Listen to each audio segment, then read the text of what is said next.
जय जोहार दोस्तों।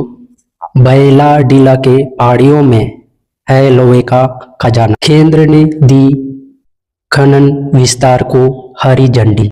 आदिवासियों ने शुरू किया हार पार का विरोध। दंतेवाड़ा छत्तीसगढ़ के बस्तर संभाग में स्थित बैलाडीला की पहाड़ियों से अब और लोहे की अयस्क निकाला जा सकेगा। केंद्रीय पर्यावरण, वन और जलवायु परिवर्तन मंत्रालय विशेषज्ञ समिति ने दंतेवाड़ा जिले के इस वन क्षेत्र में खनन विस्तार के प्रस्ताव को मंजूरी दे दी है। इस फैसले के तहत national mineral development corporation NMDC को 877.927 हेक्टेयर वन भूमि के उपयोग की अनुमति मिल गई। अब एनएमडीसी का वार्षिक उत्पादन 11.30 मिलियन टन से बढ़ाकर 14.50 मिलियन टन प्रति वर्ष हो जाएगी।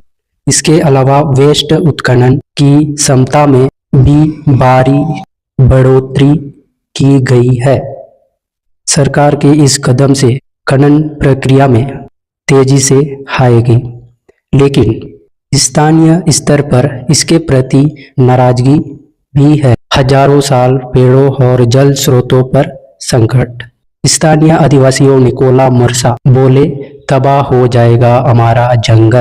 केंद्र सरकार के इस फैसले का स्थानीय आदिवासी समुदाय और विभिन्न सामाजिक संगठन खड़ा विरोध कर रहे हैं। ग्रामीणों का आरोप है कि खनन विस्तार से बैलाडीला के प्राचीन जंगलों, दुर्लभ वन्य जीवों और स्थानीय नदी नालों को अपूरणीय क्षति होगी। 5 जनवरी से दंतेवाड़ा में युवाओं और राजनीतिक दलों ने नए सिरे से आंदोलन छेड़ दिया है। प्रदर्शनकारियों का कहना है कि मशीनों की खुदाई से पहाड़ों की सुंदरता और पारिस्थितिक संतुलन बिगड़ जाएगा। आदिवासियों के लिए केवल संसाधन नहीं बल्कि उनकी आस्था का केंद्र भी है। जल स्रोतों के सूखने और हजारों साल पेड़ों की कटाई की आशंका ने इस विरोध प्रदर्शन को और भी उग्र बना दिया है। बैलाडीला में है लोहे का खजाना, 598 मिलियन टन का भंडार। बैलाडीला की पहाड़ियां अपनी खास बनावट के लिए जाने जाती है। बहल के कुपड़ जैसी दिखने वाली इन पर्वत चोटियों में उच्च गुणवत्ता वाले हेमेटाइट लोहे का विशाल भंडार है। वैज्ञानिक सर्वेक्षणों के मुताबिक इस पूरे क्षेत्र में लगभग 598.84 मिलियन टन लोहे का भंडार मौजूद है। इनमें से 351.32 टन मिलियन लोहे को तकनीकी रूप से खनन के योग्य माना गया है। यही वजह है कि केंद्र सरकार और एनएमडीसी इस क्षेत्र में अपनी उत्पादन क्षमता को लगातार बढ़ाना चाहते हैं। हालांकि यह इलाका आरक्षित वन क्षेत्र होने के कारण पर्यावरणीय नियमों के घेरे में रहता है, जिससे विकास और पर्यावरण के बीच का टकराव अक्सर सामने आता रहता है। 2037 तक की है वन स्वीकृति। मार्च 2020 में मिली थी शुरुआती क्लीयरेंस। एनएमडीसी के पास अब कानूनी तौर पर रास्ता साफ है। एनएमडीसी को इस भूमि के लिए वन स्वीकृति यानी फॉरेस्ट क्लीयरेंस काफी समय पहले से ही मिल चुकी थी। मार्च 2020 में मिली स्वीकृति 17 वर्षों के लिए वैध है, जो दिसंबर 2037 तक प्रभावी रहेगी। हालिया बैठक में पर्यावरण मंत्रालय के विशेषज्ञ मूल्यांकन समिति ने केवल उत्पादन क्षमता बढ़ाने और वेस्ट मैनेजमेंट के प्रस्ताव पर अपनी मुहर लगाई है।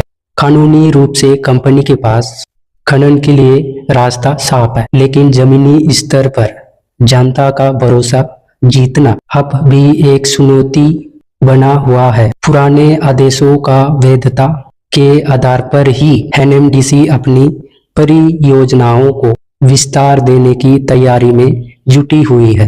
क्या विकास के आगे झुक जाएगा पर्यावरण। बस्तर में फिर सीढ़ी जल जंगल जमीन की जंग, आगे और तेज हो सकता है आंदोलन। बैलाडीला में खनन की इस मंजूरी ने छत्तीसगढ़ में जल जंगल जमीन की बहस को एक बार फिर गरमा दिया है।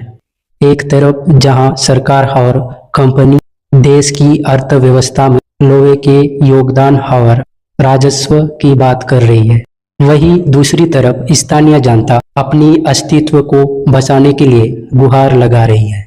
आने वाले दिनों में यहाँ विरोध प्रदर्शन और भी उग्र रूप ले सकता है, क्योंकि कई राजनीतिक दलों ने भी आदिवासियों के सुर में सुर मिलाना शुरू कर दिया है।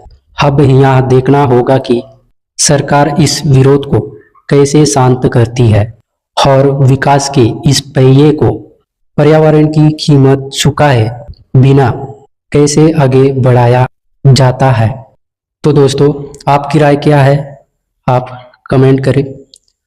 मेरे वीडियो को लाइक कर सकते हैं, सब्सक्राइब कर सकते हैं। धन्यवाद। जय हिंद, जय भारत।